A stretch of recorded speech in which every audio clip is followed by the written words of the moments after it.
আসসালামু আলাইকুম রহমতুল্লাহ। সবাইকে এসপি ক্লাসে স্বাগতম। আমি অষ্টম শ্রেণীর শিক্ষার্থীদের জন্য ইসলাম শিক্ষা বিষয়ের প্রশ্নটির উত্তর নিয়ে আসলাম। আমরা এখানে প্রথমে দেখব প্রথম কাজ 1 কি দেওয়া হয়েছে। কাজ 1 দেওয়া হয়েছে প্রকৃতি পর্যবেক্ষণ ও অভিজ্ঞতা বিনিময়। এখানে আমাদেরকে প্রথম কাজ হচ্ছে তোমার চারপাশের এলাকার প্রাকৃতিক ও সামাজিক পরিবেশে কি কি বিরূপ চিত্র বা কি কি দুর্যোগ দেখতে পাও তা চিন্তা করো। এবার তোমার দুইজন বন্ধুর কাছ থেকে তা শুনে নাও। তারা চিন্তা করে শুনে নাও তারা কি কি চিন্তা করে, প্রাকৃতিক সামাজিক কি কি বিরূপ চিত্র দুর্যোগ খুঁজে পেল সেটি নিয়ে আলোচনা করে একটি কি লিখতে বলা হয়েছে, এখানে ছক লিখতে বলা হয়েছে। ঠিক আছে, তো এখন আমি তোমাদের জন্য এখানে একটা ছক তৈরি করে রেখেছি, নমুনা ছক।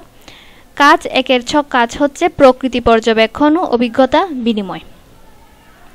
এখানে তোমাদেরকে কি কি বলতে বলা বলেছে, একটা হচ্ছে তুমি কি কি খুঁজে পেলে নমুনা ছকের মধ্যে, আর তোমার প্রথম বন্ধু কি খুঁজে পেল এবং দ্বিতীয় বন্ধু কি খুঁজে পেল। ঠিক আছে, এখানে লিখবা তুমি কি কি খুঁজে পেলে। প্রথমে আছে আমি যা খুঁজে পেলাম, তুমি খুঁজে পেলে মনে করো ঝড় তুফান, তারপর হচ্ছে বন্যা, তারপর হচ্ছে খরা, তারপর ভূমিকম্প। আর তোমার প্রথম বন্ধু যা খুঁজে পেল বন্যা, ভূমিধস, অতিবৃষ্টি। আর তোমার দ্বিতীয় বন্ধু যা খুঁজে পেল সাইক্লোন, জলাবদ্ধতা, বজ্রপাত। ঠিক আছে, এটা হচ্ছে যে তোমার প্রথম কাজের উত্তর। প্রথম কাজটা কি?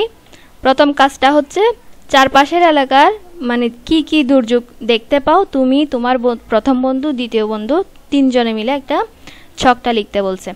এরপর তোমার দ্বিতীয় কাজ হচ্ছে তোমরা দুর্যোগের সময় কি ধরনের ইসলামের বিধিবিধান চর্চা বা অনুশীলন করে থাকো আলোচনা করে লিখো নমুনা ছক হিসেবে। ঠিক আছে, এখানে আমি একটা তোমাদের জন্য নমুনা উত্তর রেডি করে রাখলাম। দুর্যোগের সময় ইসলামের বিধিবিধান বা চর্চা। দুর্যোগের সময় আমরা কি কি ইসলামের বিধিবিধান করে থাকি? প্রথমত আমরা করে থাকি আল্লাহর উপর ভরসা করা, 2 নাম্বার হচ্ছে ধৈর্য ধারণ করা, 3 নাম্বার হচ্ছে দোয়া ও ইবাদত বৃদ্ধি করা, আর 4 নাম্বার হচ্ছে একে অপরকে সাহায্য করা। ঠিক আছে, এটা হচ্ছে আমাদের কাজ 1 উত্তর। তোমাদের কাছে আমি দ্বিতীয় কাজটি নিয়ে কিছুক্ষণের মধ্যে আসব। ক্লাসটি ভালো লাগলে অবশ্যই চ্যানেলটি সাবস্ক্রাইব করবে, আর দ্বিতীয় ক্লাসটির জন্য অবশ্যই পাশে থাকবে। সে পর্যন্ত খুদা হাফেজ, আসসালামু আলাইকুম।